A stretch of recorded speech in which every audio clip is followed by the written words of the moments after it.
I cannot believe that Tudor did this. Yeah. I can't believe that there's not really more outrage on social about this right now. Could you ever trust Tudor again on announcing a limited release? Yeah, never. No. Good luck. Listen, if you bought it to flip, you kind of deserve it.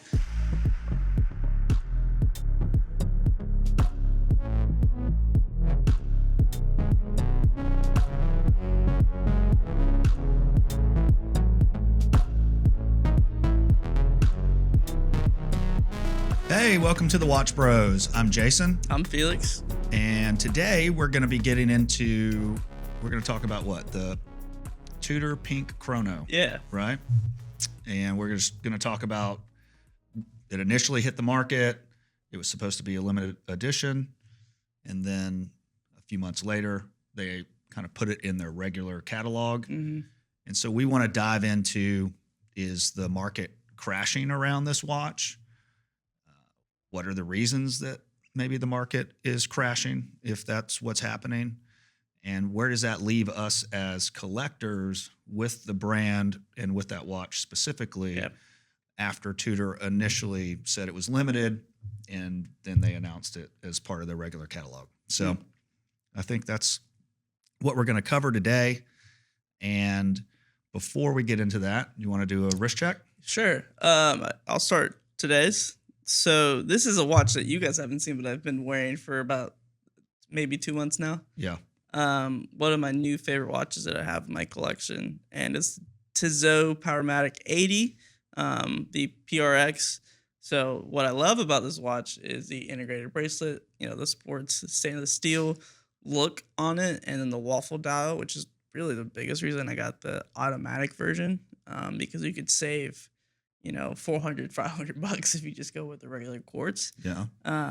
But on top of it being automatic, I mean, it's a real Swiss watch too, which is nice at this price point.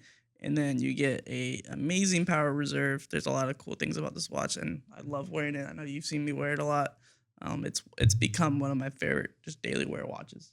I would say top 3 best bang for the buck watches available on the market today. Yeah, exactly. It's a really good first collector's kind of splurging a little bit watch, and you can find these for pretty good value out there, even new, if you really look for it. So yeah, absolutely. What's also cool about that is an ETA movement that's in there, but the way that I understand it is assembled by Tudor. Yeah. So they don't just buy the movement pre-assembled, stick it in there. Yeah. They worked it a little differently. I think maybe they finished it out some, and then they hand assemble that specifically for this watch. Yeah. So, which is nice. A little added gesture for the price point. You get a lot of value out of this watch for what you pay for it. I agree, yeah. Well, today I'm wearing my Patek 5168G, and it's a beautiful white gold, blue dial, sunburst dial. I love the shape of this. It's not quite the same shape as the Nautilus, but very similar. It's an ode or nod to the Nautilus. Originally, this was released as a cheaper alternative to the Nautilus, but it's become very, very popular with collectors. Yeah. And, it's nice and thin, easily slips underneath your cuff or your sleeve. And it's just a great, handsome piece. Very versatile. The thing about this watch is I'm actually getting rid of this watch. So this will be the last time that I wear this piece. Yeah. And you'll have to wait and see what I am getting in lieu of this. Yeah.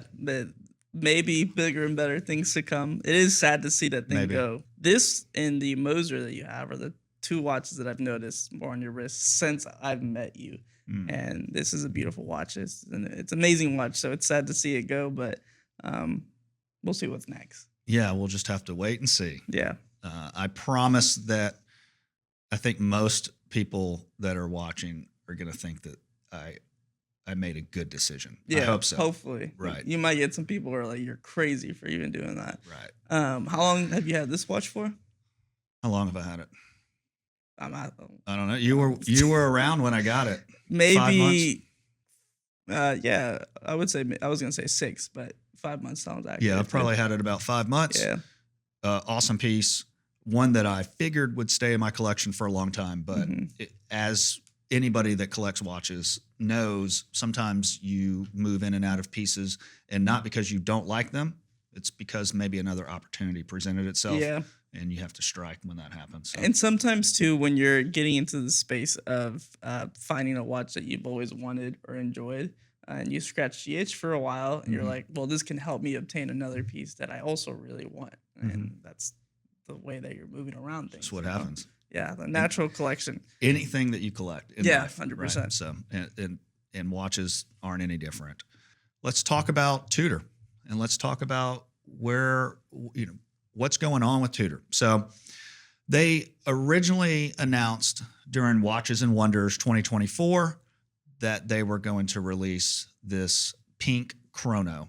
I think now it's been dubbed the Miss Piggy or Pink Panther. And we covered this on a earlier episode, right? Like a very early episode. It may have been the very first Between the Lugs episode. Yeah. My initial thoughts on this piece were it was ugly as sin. Yeah. I've never liked this watch. Yeah. Ever. I think it's an ugly colorway. I'm not a huge fan of the Chrono anyways. I don't think that it is the best laid out dial configuration. I would prefer to see 3 subdials instead of the Duo. Yeah. Yeah, it's not a watch that I was ever attracted to. But there was a little bit of a following around it whenever it got announced and got released. I think even Mr. Wonderful ended up getting his hands on one, whether it was given or bought, I don't know. Sure. But, it's interesting to see the things we're about to talk about and then how a watch kind of got in the eyes of a lot of collectors and where it is now. So that was the initial, it was announced, it was released, Watches and Wonders 2024, originally supposed to be a limited release. Yeah. That's how they announced the release of this watch, as a limited release. Now, I know that it was very hyped in the beginning. A lot of people on social media that have a large presence were acquiring this watch. And then I was seeing this trade on the secondary. I know for a fact I have seen multiple pieces in the beginning trade for over $20,000, 22-ish plus $1,000 for this watch. Crazy. And I thought that it was absolutely insane when I saw that. It subsided pretty quickly.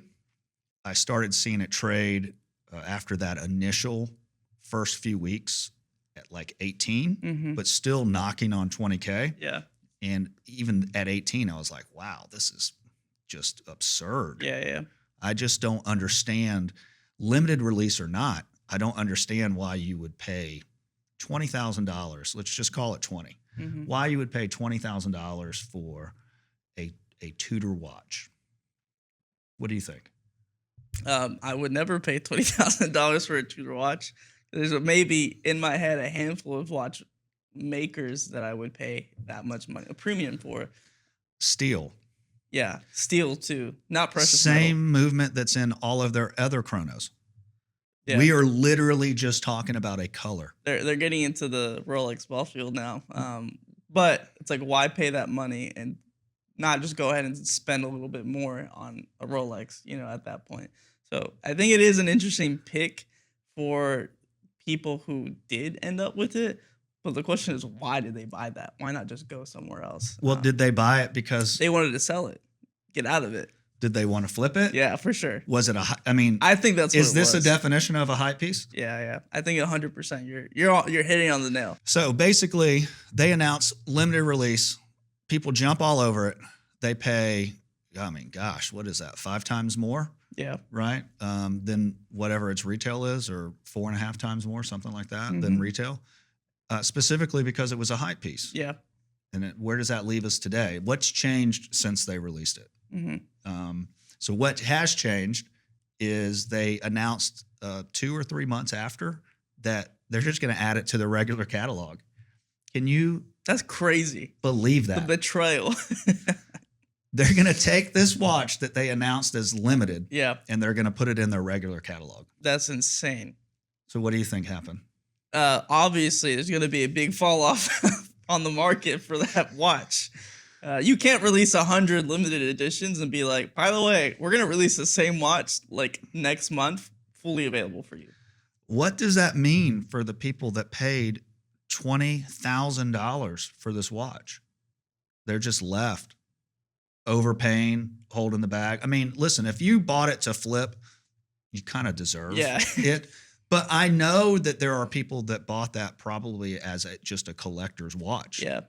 Not to flip. And even as a collector, you don't want to see your watch lose its value over time. You know, listen, that's not the biggest. Not that much. There's a difference between buying a piece and wearing it for a little while losing and four losing, or five.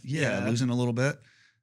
Completely different than buying a piece that's announced as a limited release and then being announced a few months later that it's going to be in their regular catalog. Tudor just spit in the face of those fans, those poor guys. So where does that lead?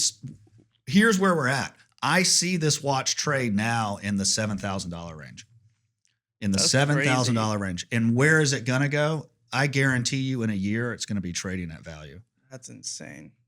Right now it's trading a little over. Yeah. I guarantee you it's going to be trading at value probably in the next year as the regular catalog people acquire them, get on the list, buy them. It's not going to be a special watch. Yeah.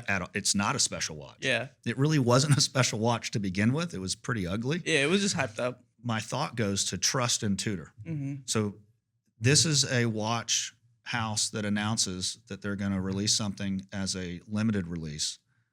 And then they decide to do a 180 and release it in their catalog. Could you ever trust Tudor again on announcing a limited release? Yeah, never. No, good luck. You've lost the fans that were already fans of Tudor who are like, oh, there's a limited edition. Well, what if they release another limited edition watch and they do the same exact thing? That's going to be the expectation. It's like, can we trust your word now? As a brand, as a watchmaker, and all those, I don't know if there's a big fanboy base for Tudor, but I'm sure there is comparative to Rolex. But I'm sure a lot of people feel backstabbed by this move. I know I would. Yeah, 100%. I would be pissed. And that's to say it lightly, to be honest. I cannot believe that Tudor did this. Yeah. I can't believe that there's not really more outrage on social about this right now. Mm-hmm. Honestly, I don't understand why people aren't freaking out that they announce this limited and then put it as part of their catalog. I think it's a really move. Mm-hmm. And there's no way that I would ever trust Tudor again, not for a really long time. I don't know. To me, it's a disgusting move. You announce it, that's what you should stick with. What do you think the internal communications are like? Is this a ploy by Tudor themselves just to see how the market would garner the attention with the watch? Like, what do you feel like they were thinking? I think they took advantage of the hype, right? Yeah. So they released it. They probably didn't know how well it was going to be received. Yeah. People freaked out about it. Again, I believe people did not freak out about it because of its color. Yeah. I think people just freaked out because it was limited. Yeah. 100%. I mean, who looks at that watch and says, man, that's a good looking piece? Yeah, I'm going to rock that. I honestly, it drives me crazy, the psychology around things that you cannot attain. Mm-hmm. It's the same as Pappy in the bourbon. Yeah. Listen, I've tasted and sipped on Pappy lots of times. It is not the best bourbon there is, but it's the most sought after bourbon. That's crazy. And there are so many bourbons that are much better profiles, and they're a lot cheaper. And they're attainable usually at retail. And even if they're not, you can attain them for less than you would attain Pappy on the secondary. It's psychological. Mm-hmm. There's this piece where you sip on that and you know how hard it is to get, that somehow in your brain it tastes better than it actually does. Yeah. And I relay that to this situation. This was an ugly watch, but because it was limited, people just freaked out. Psychologically, it's like, this is a piece that I can't get. Now I want it. Yeah. And they ignore the fact that it's the same watch as all the other Chronos, just a different color. Yeah. And then Tudor sees everybody that it wants this, and they go, man, we could make some extra money here. Let's just make it part of our catalog. Because remember, they haven't retooled anything to create this That's watch. such a scummy move. They literally just have a dial Yeah, that they need to create in pink and throw it on a watch that already exists. exists. And they're like, man, we can do that pretty easy. Yeah, Let's make more money and just put it in our regular catalog. that's insane. Is there any distinction between the original limited edition release? Like, is there an engraving? Is there something that says this was one of the original ones? Not that I'm aware of. That's I crazy. mean, I don't know anything that distinguishes between the original release and what's in the catalog Yeah, now. and what they have available. I could be wrong. If you guys know, put it in the comments. But even then, it's probably minor, right? Like, But it's not I a big don't deal. know of a difference. Yeah.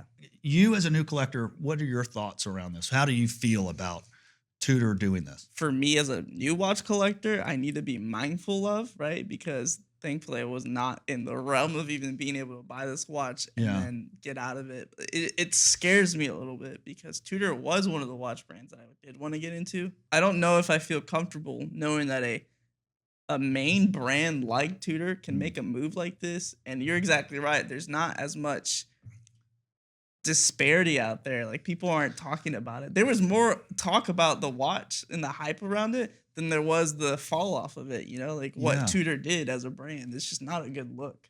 Why? Right. Why are people not talking about the fact that the secondary was demanding $20,000 or around there Yeah. and around? Yeah.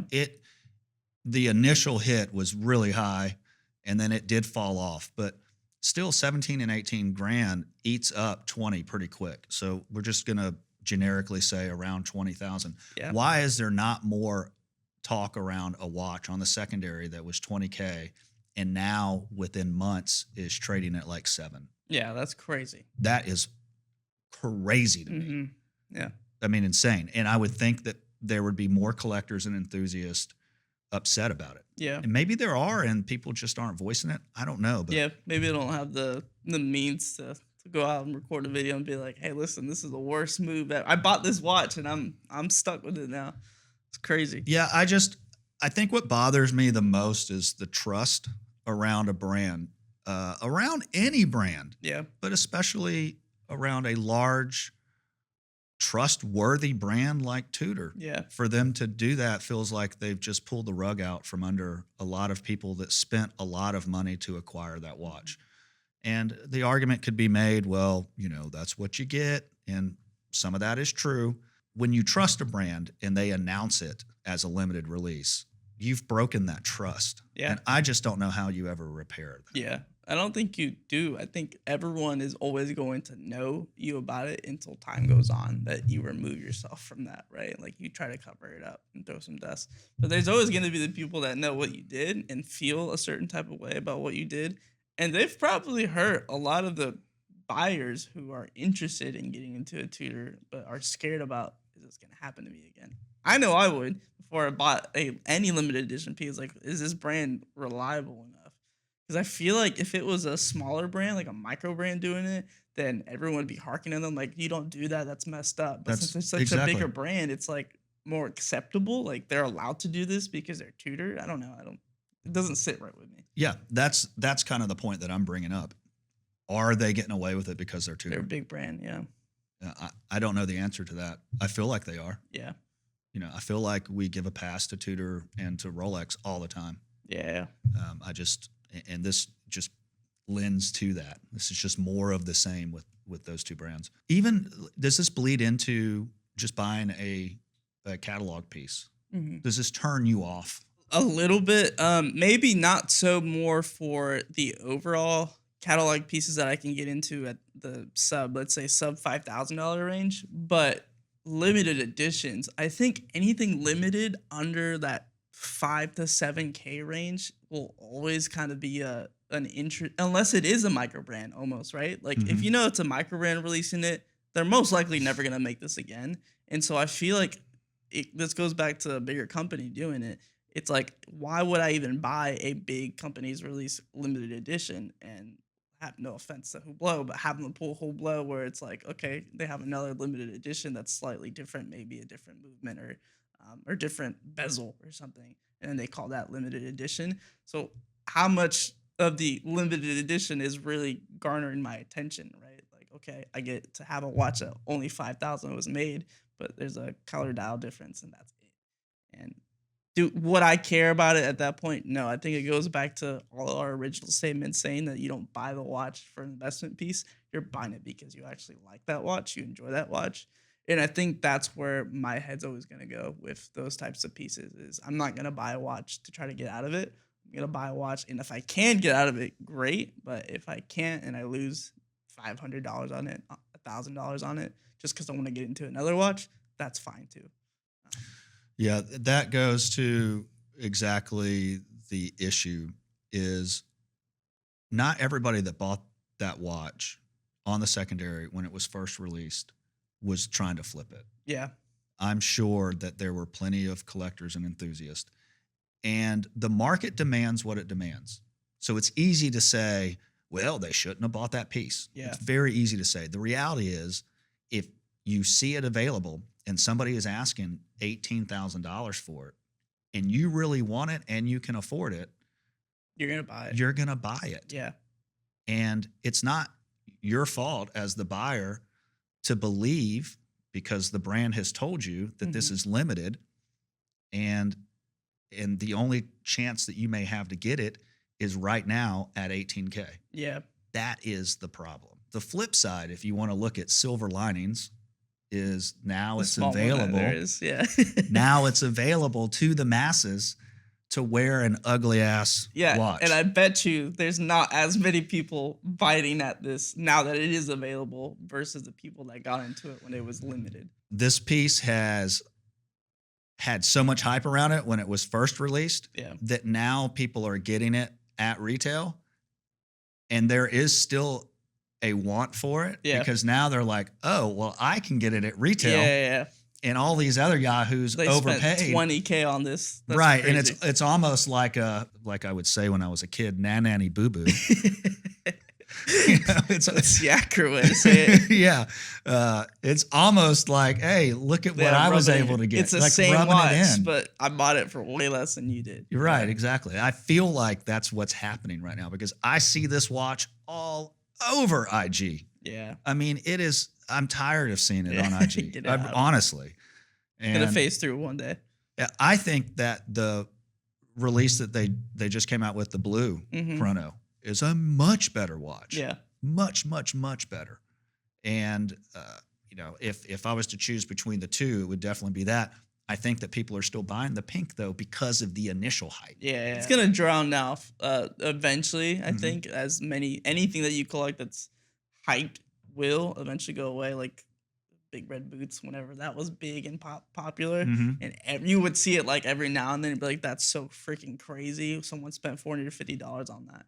But that's how things go in the collector's world in any collection. If there's something that is popular for about 6 months or so, it's gonna die off at some point, and you're Yeah. not gonna see it as much. That is the point of not buying into hype, Mhm. right? It's the point of not Yeah. buying into hype. Yeah. Because when you buy into hype, you're not really buying into the love of a watch. Yeah. And really that's where you should lead with what kind of piece do I really want in my collection, Hmm.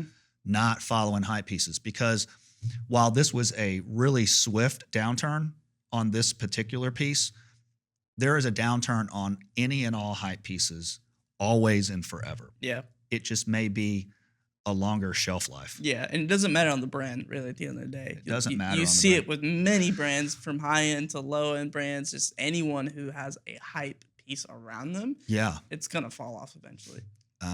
Listen, the Nautilus, Blue Dial Nautilus, it's a great example. I remember seeing that thing trade just, I don't know, 3 years ago. I remember seeing it trade in the 150s, a steel sports watch. Oh, wow.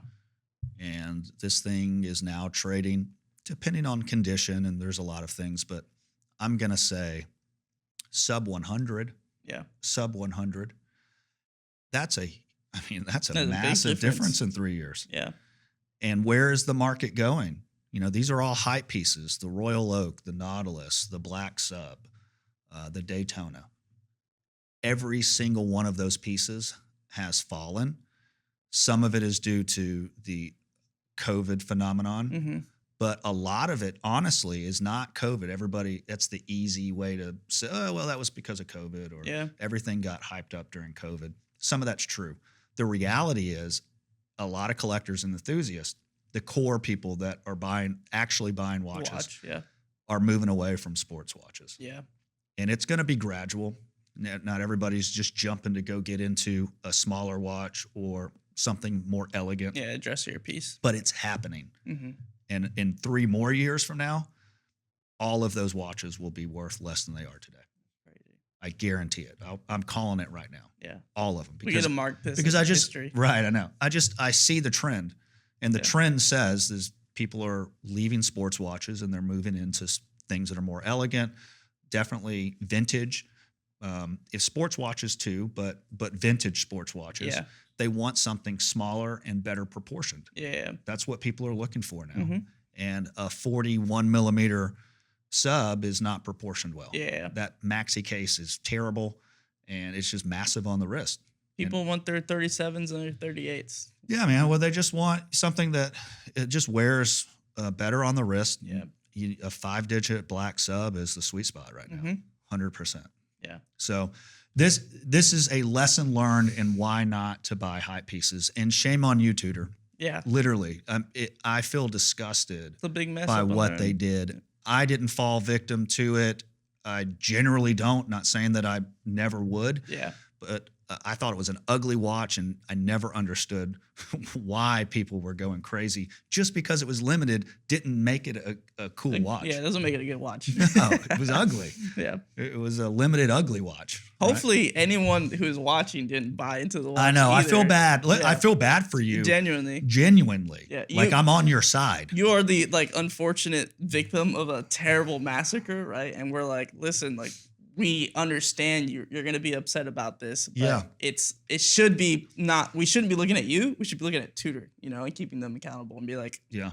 how dare you buy this watch is what you deserve. If you were going to flip it, whatever.